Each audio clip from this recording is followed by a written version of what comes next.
My name is Celerino Munoz Ramos. I am currently the president of Corazón Folklorico. As for me and my experience, I'm currently starting my senior year at UNCG. I am a major in LLC, cars major as well, and I'm also getting a minor in entrepreneurship. And one interesting fact is that I was one of the founders of Corazón Folklorico, so I've been in Corazón Folklorico since we started the club. And yeah, I think that's it. That's awesome. Thank you.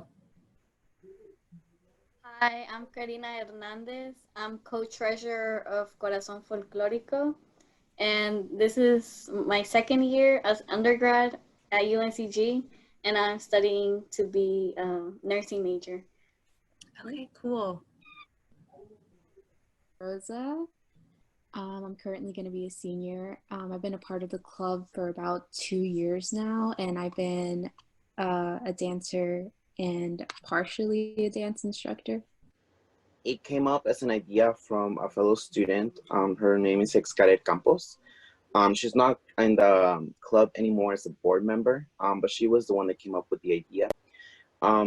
She's a lover of folklore culture just in general, and she is of Mexican descent. So the idea at first was to start off as a dancing club, so strictly dancing. But folklore is first of all, is something not everyone knows. Also, the costumes can be very pricey and expensive. So like accessories, shoes, dresses, outfits, anything was pretty expensive. So what we decided to do as a board was that when we were starting off was that we wanted to start off first of all as an activity club. So kind of like first to bring in members and kind of like make our presence known. So we didn't really start Corazón Folklorico as a dancing club like right off the bat. We started as an activity club, event club. So we just did events, fun things around campus, maybe collaborate with some organizations. So that's how Corazón Folklorico started off. And then basically a year after is when we started actually dancing, and we actually got someone with experience, and we started collecting outfits and stuff like that. So Corazón Folklorico basically is our mission is to share and show our love of Latinx culture to everyone, and we also do that through dancing. So we like to do fun events for everyone to enjoy. And then, like I mentioned, we form a dance group of people who are willing to learn the steps and routines. And our hope is to be ready in order for us to perform, which we have performed before with our groups. So yeah, basically that's what Corazón Folklorico is all about. That's how we started.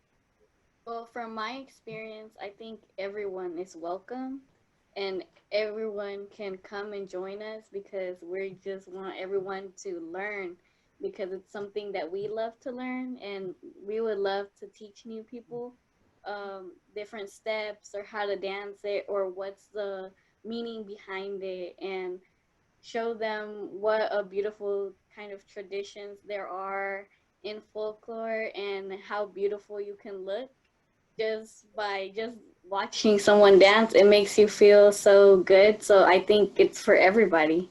There's no specific. I would say yes. In my personal experience, I actually didn't have like any background knowledge on it. It was more of me wanting to know my tradition.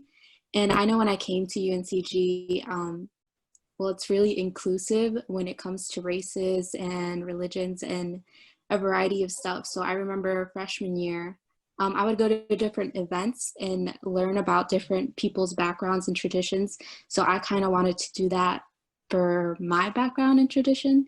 And so when I came to see Corazón Folklorico, I realized that that was kind of like their mission to like show what the Latinx culture is all about.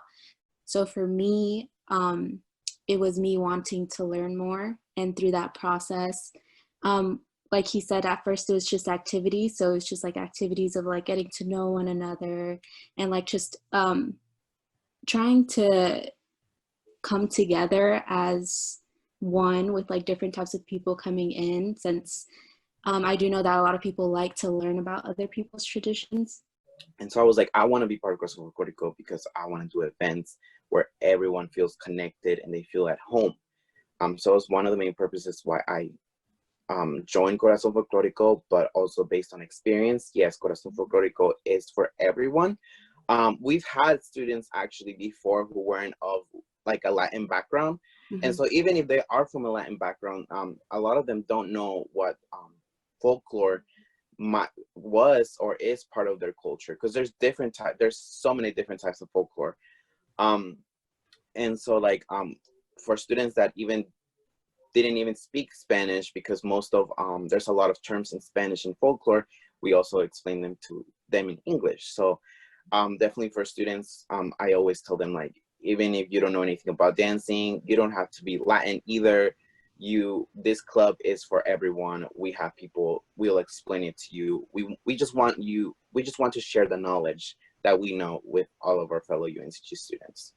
It just means like what's the biggest tradition for you, because like I said, so in Mexico, a lot of folklore is actually based not on the country but on the states.